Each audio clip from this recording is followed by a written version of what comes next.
get started, I'm going to mute everybody and feel free to include any questions that you have in the chat box, and we'll go from there. And as I go, as questions come up, feel free, send them, and we'll try to get everything addressed and hope everyone gets some great value out of tonight. And thank you all for attending.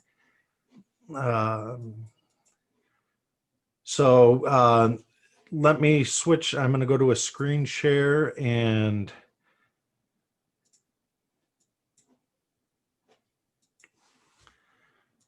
so tonight wanted to cover real estate investor tax issues. And again, thank you everyone for joining me. A little bit about myself. I'm a real estate investor and money lender, and more importantly, tax reduction strategist. I like to call myself licensed CPA for 20 years. I've worked in public accounting, spent some time in industry as a CFO of a large national electrical contractor. So pretty much been on both sides of the table, and able to really work with my clients. And so I think those of you that know me, others that don't, I'll be more than happy to discuss things further, but don't want to bore you with everything about me. So I'm going to move on. Here's a quick disclaimer. Everything presented tonight's more of the general nature. Please don't sue me. If something comes up tonight that's been presented, it was more of a general nature, and down the road, if a transaction comes up, I always advise clients to consult with me, and we can go from there, because a situation we discussed tonight may sound like it may apply to you, but I wouldn't use it as tax advice or tax opinion. Real estate's risky by nature. Those of you that are already in it, I think, know that. Win, lose, or break even. But until we have a professional relationship, everything is general tonight. So there's my legalese and my disclaimer. Appreciate everyone for joining.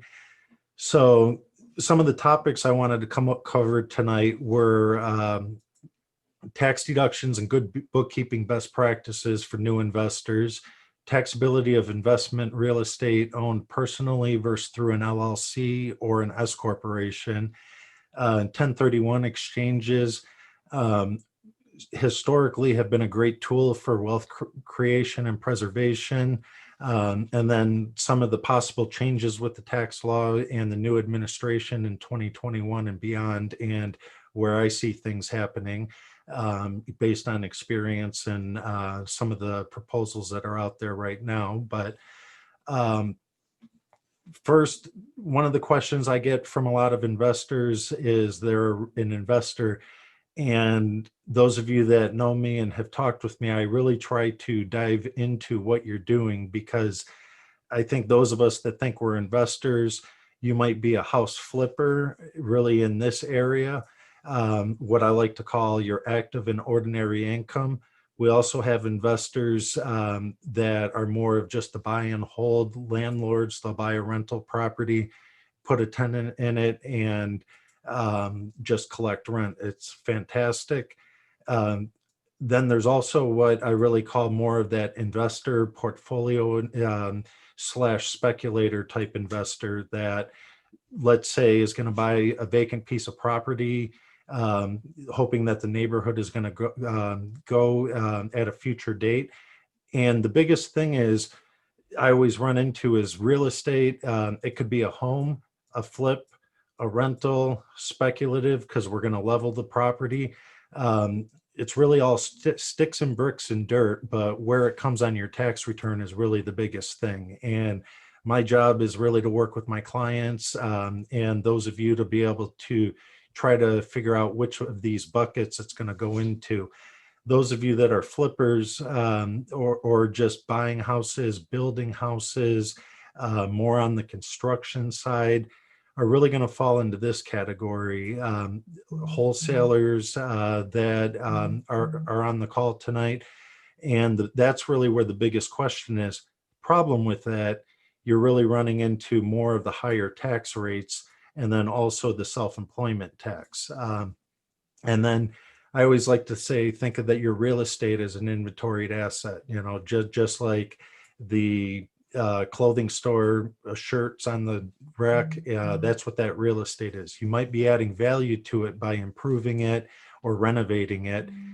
The biggest question is with active activities such as a flip activity, it's going to be something that a 1031 exchange is not available to you because it's really just ordinary income.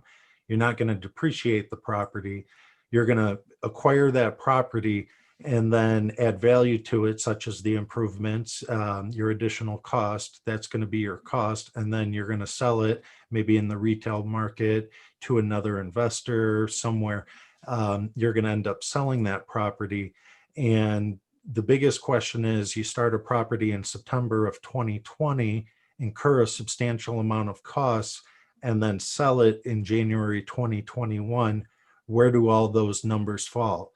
Your costs are really carried into the next year, generally as an inventory of that activity, and then you're going to use that against your sales price. So let's say you buy the property for $100,000, you put 50 in renovations, and you sell it today for 200. Your deduction just on that transaction is really none for 2020, and then 150 this year, with 200 for your sales price, less your 100 of purchase and your 50 of improvement. So the big thing there, that $50,000 gain would be subject to self-employment tax and also income tax. Depending on other factors, you're going to be somewhere in these tax rates.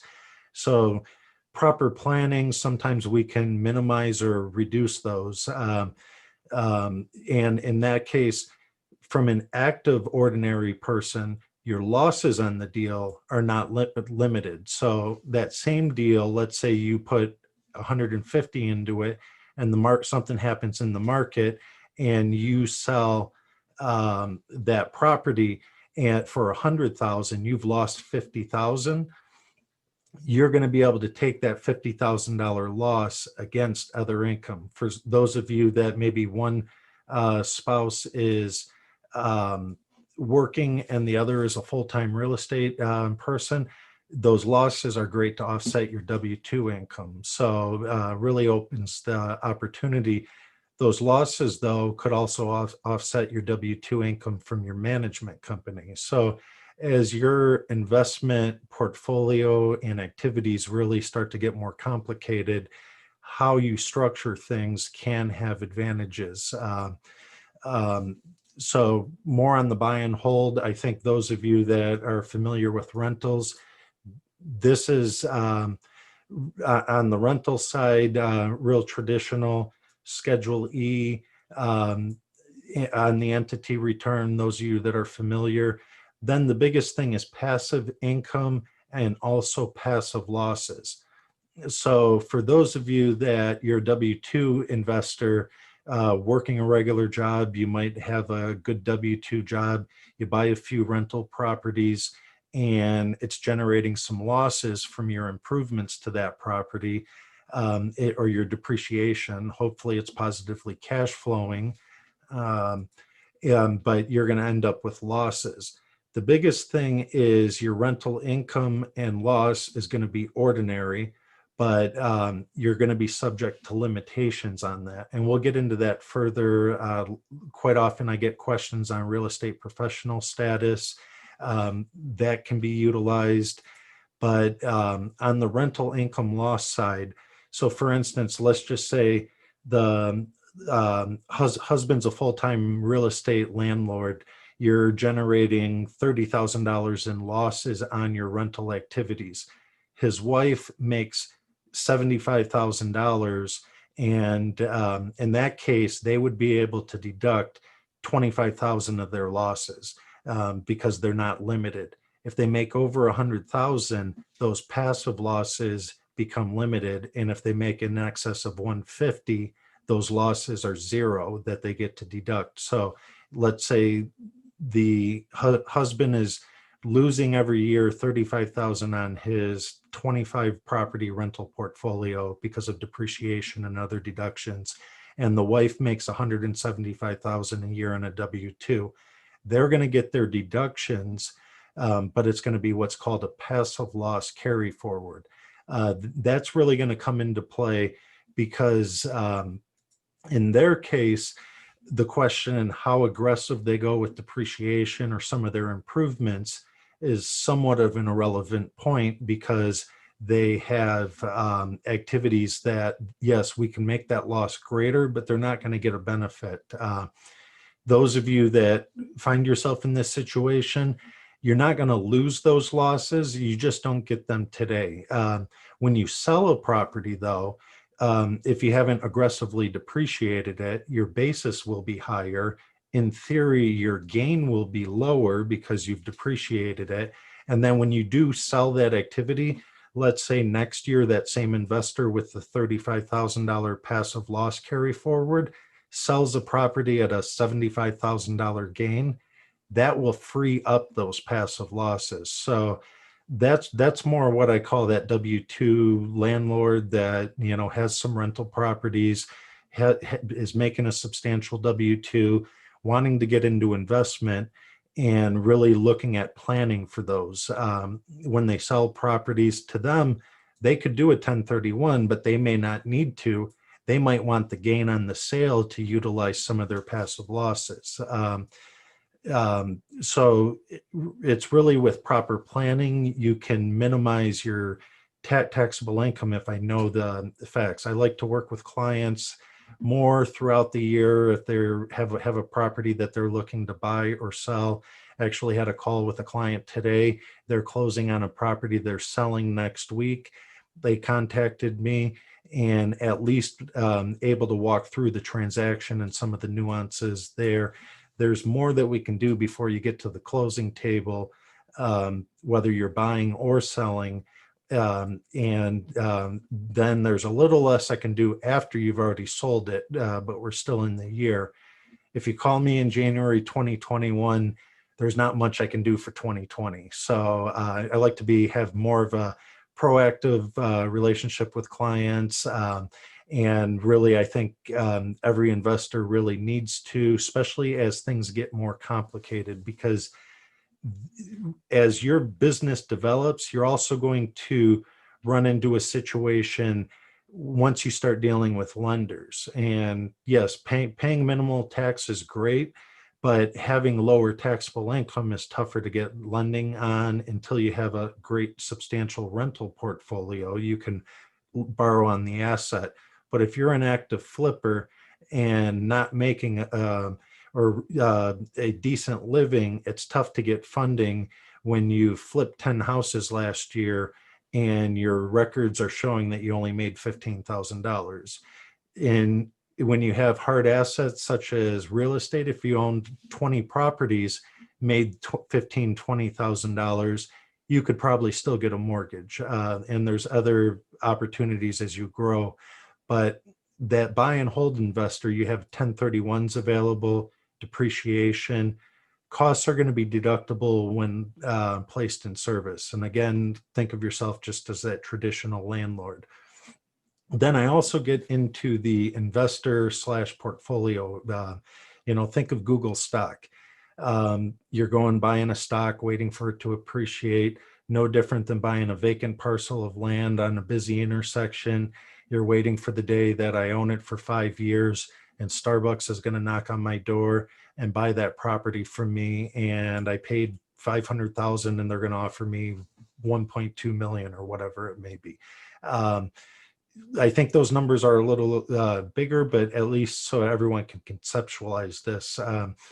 I spoke with someone else today that was buying a vacant piece of property in Detroit. It was at a nominal cost, but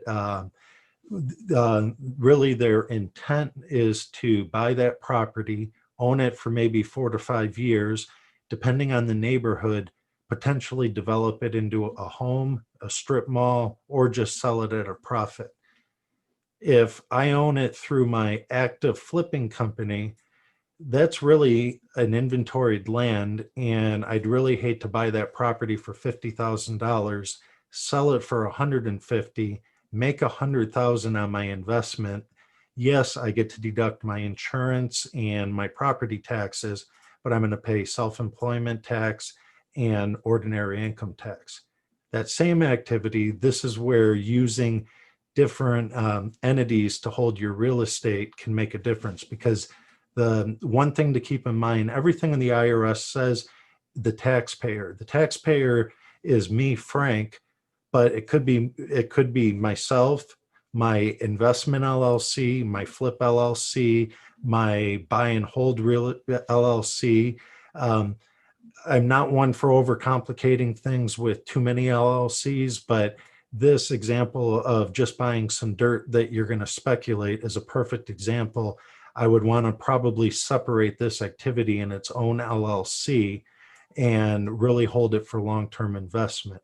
My carrying costs, such as property taxes and insurance, are going to be something that's an investment expense, not deductible because of the current limitations on Schedule A, no different than portfolio deductions on your margin account that you may have with a broker. 1031 is not going to be available in that transaction, but you're going to have the biggest thing is you're going to be subject to capital gains, which is 0 to 20% based on current tax rates right now. If you lose on that deal, your losses are limited to 3,000. So if I lose 50,000 on this property, or let's say 30,000, it's going to take me 10 years to extinguish those losses because they're investment. This same activity, I could write that 30,000 off this year. So a lot of times my best answer to a client's question is it depends, because I always ask, what's your intent? What are you going to do? Are you a home builder that's buying some dirt to build some houses on and sell? It might be some planning where we can really capture the capital gains and the ordinary income. If you're buying the dirt today, you don't expect much appreciation, and then you're going to sell the houses, you're probably going to fall into ordinary income. If you're buying dirt and you're going to build a rental property, might be a large situation such as large commercial, a strip mall. It might be a situation that might be a situation that you're going to buy some dirt and I'm going to build a storage facility on there in maybe 2 years from now. As my rental activity, that dirt that I buy for 50,000, but when I actually begin construction is worth 100,000, my basis will be 50,000. But if investment LLC sells to storage rental LLC for 100,000, I might, between the two LLCs, recognize $50,000 capital gain, and based on current rates, might pay a minimal tax gain. But then now my storage facility is going to have an increase in basis, and it really needs to be a brother-sister type transaction, that entity A and entity B are not entity A owns entity B. It needs to be two separate companies. The new operating company could be one that I have partners in, but me personally, Frank, would have to recognize gain at the time that I do that. So depending on the numbers, it's not for everybody, but it's definitely an opportunity. And then in the meantime, that piece of dirt that you're carrying, maybe you put a cell tower, let somebody put a cell tower and a billboard on it to pay some of your property taxes. That's really going to be more de minimis rent. So I'm kind of tried to lay down some definitions, I guess, to keep on the focus tonight, because which bucket your activity is going to fall into is really the biggest thing for any investor, whether you're a wholesaler looking to get started, you're looking to flip some properties. You might be someone flipping properties to fund your longer term rental business. And then those of you really like to bring up the fact about passive, because those of you that are active may have a different situation than when you're reaching out to that doctor friend to invest and telling them about the losses that they're going to benefit from. But the doctor makes $400,000 a year, and you're going to syndicate a deal, and he's going to get 50,000 or 100,000 in losses. Generally, he's going to be limited, so they're not valuable to him today. They might be valuable to him as a longer term investment play, but really understanding as you start to work with partners and other investors what the deal entails. So, and also how it's going to impact your return. And really, if we can, for those of you with passive income or passive losses, utilize those to reduce some of your ordinary income, be it your active flip and current buy and sells that you're doing, or other W-2 that you have if you're a current W-2 investor. Any questions or anything on that? You have tons. Okay. One about the slides, I will be sending, I can send those out. Again, they're just for informational. Don't base any of your decisions or investment decisions on them. And I'm not saying on the nature of something being a good or bad investment. Then record keep on the house is dirt. Okay, so here's a question. Someone bought a house, bought some houses dirt cheap and holding and really sitting on them, waiting for future rehab or income coming in. So right there's a perfect situation. If they're just sitting there, boarded up, vacant, you're paying the property taxes, cutting the grass because you have to cut the grass, but you're doing nothing with them. That would be a perfect situation that I would say, you might put that in new investment LLC and really have that maintain that as an investment, because maybe the area turns around and your intent is to sell those. If you're going to tell me that you're holding those because you're going to flip them and put 50,000 into them, and that neighborhood's going to turn around and those houses are going to sell for 400,000, those separate entities might help, because if you're the guy that's also doing 10 flips a year, all in your personal name, as I quoted earlier, taxpayer is really defined loosely, or it's the person. So if Frank is flipping 10 houses this year, but also owns some dumpy houses that he bought dirt cheap, who's to say these weren't just flips in ordinary income? That's why I personally would set these in separate LLCs. So my active LLC at a future date might buy these at a capital gains transaction from my investment LLC, but I still have flexibility. Yes, it's a little bit more complicated on books and records, and I tend not to advise clients to complicate things too much from that standpoint, but I'd rather at least discuss 5 options that you'd have, and you can decide, no, you only want 3 of them. Otherwise, I'd rather advise a client to have 5 options and maybe never need them, but when you need them, it's tough to unwind what happened in time. So might be something to look at, really depending on the number. If we're talking a $5,000 house that you think might go up to 10,000, it's a great return on investment depending on the time, but it may not be as much exposure for the additional record keeping. If we're talking a $500,000 property on $1 million sale, it's definitely worth the additional record keeping if we can minimize that tax. So let me look. So one question is, the amount of rental passive income make a person lendable, generally speaking? So really, a person being lendable is gonna, if someone's got a W-2 and has some passive rentals, for one, they're gonna look at the properties that, if you're getting a mortgage, then your W-2. If you're just a full-time investor and trying to get rentals, that's a different area, and I would advise really an investor friendly mortgage company.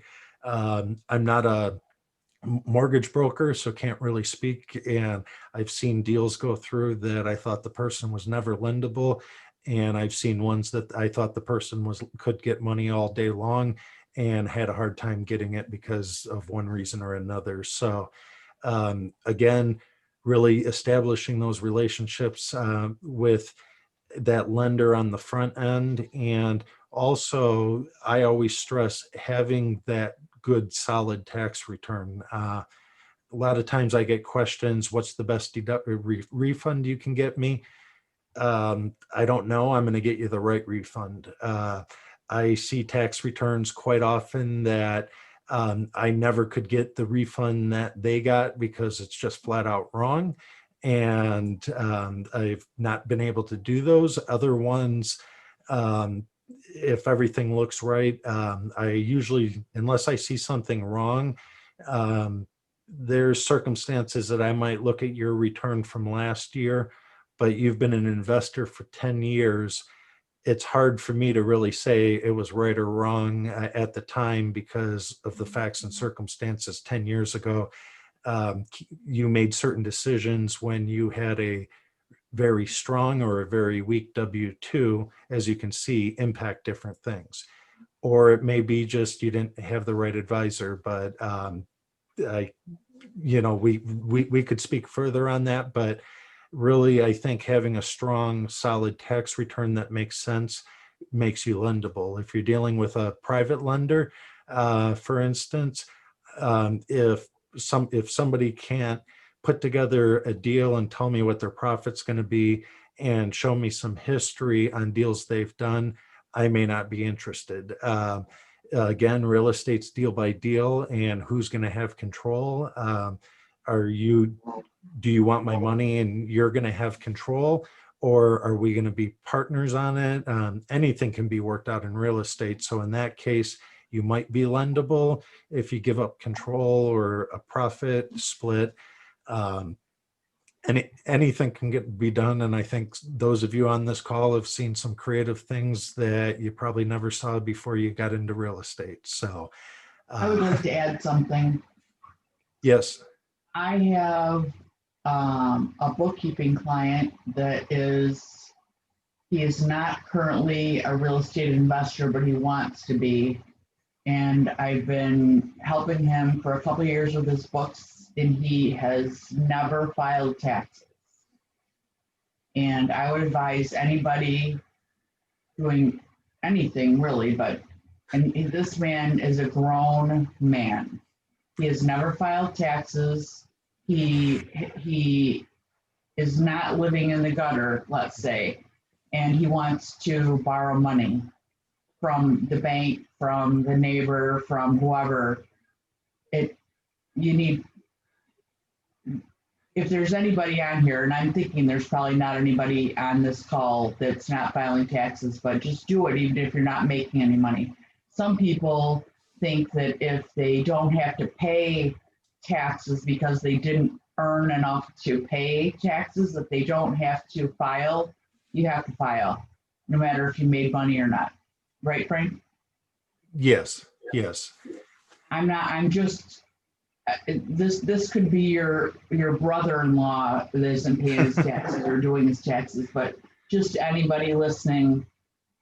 Or I think sometimes in certain trades or whatever, you've got the guy that works for cash and will only pour your cement with cash and he'll be there tomorrow. But yes, he can make money, but nobody's ever going to until you want to buy something real. Yes. So, okay, that's enough. So one question I see comes in as far as rentals, not having any losses, then having offsetting income. So if the rentals don't have any losses, you'll just have additional income, which is going to be taxed at, as I said, on the buy and hold at the ordinary rates, not subject to self-employment. But then in the same situation, dealers versus capital gains. And I think the question was kind of alluding to what really comes into play. Think of the home, the Pulte homes that come in, they buy a piece of land, build a bunch of houses. They're really treated what's called a dealer. and they're falling into what's called ordinary income. They're probably not doing a Schedule C. They're a public company. It's on page 1 of their tax return, but it's going to be taxed at ordinary rates. That question then, the standard capital gains, the IRS is going to look at number of transactions. Are you that investor? And that's the perfect scenario that they're going to have the investor structure for that speculative land. Most home builders and developers that I deal with usually have an investment entity, a development entity that'll go in if they're a developer that develops the roads and neighborhoods and the sewers and does that. And then they'll effectively have the company that you and I are going to buy the homes from. But what they're doing is they come in, they'll buy through investment company, they'll buy for land on the outskirts that they're going to build on in 5 or 10 years. They're buying up that raw land for that investment. As it appreciates and they're getting ready to break dirt on it, there may be a transaction that they recognize that, let's say, home builder investment company sells to home builder that's going to be building. There's a transaction at this time that could be done to recognize capital gains, effectively locking in that lower tax rate. Let's say the property was bought for 100,000, appreciated to 200 and sold to this company.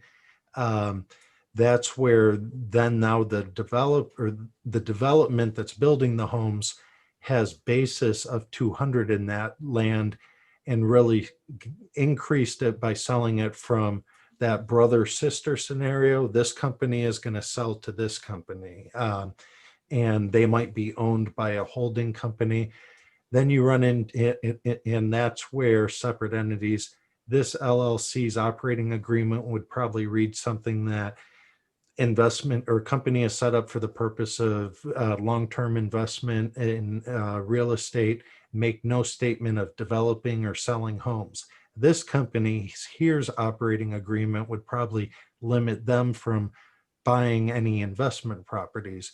It's really facts and circumstances. I think the $3,000 lot that you buy in Detroit that you hope turns into a retail area that you sell for 30 grand, your risk and exposure is going to be different than that $1 million parcel of land that you're hoping you can sell for $5 million to be an office building somewhere. So it's always facts and circumstances. I wouldn't say beat it to death if we're talking $3,000 pieces of property, but as they grow, and at least my point here tonight is really to be able to give everybody the tools to know when to ask the right questions, and hope that helps. And then I think I covered everything. Then keep it. I put one more in there. Tom Hutt had a good question. That was kind of what I was covering as far as the investor versus dealer Okay. situation. So, okay. So, so I'm going to kind of move on.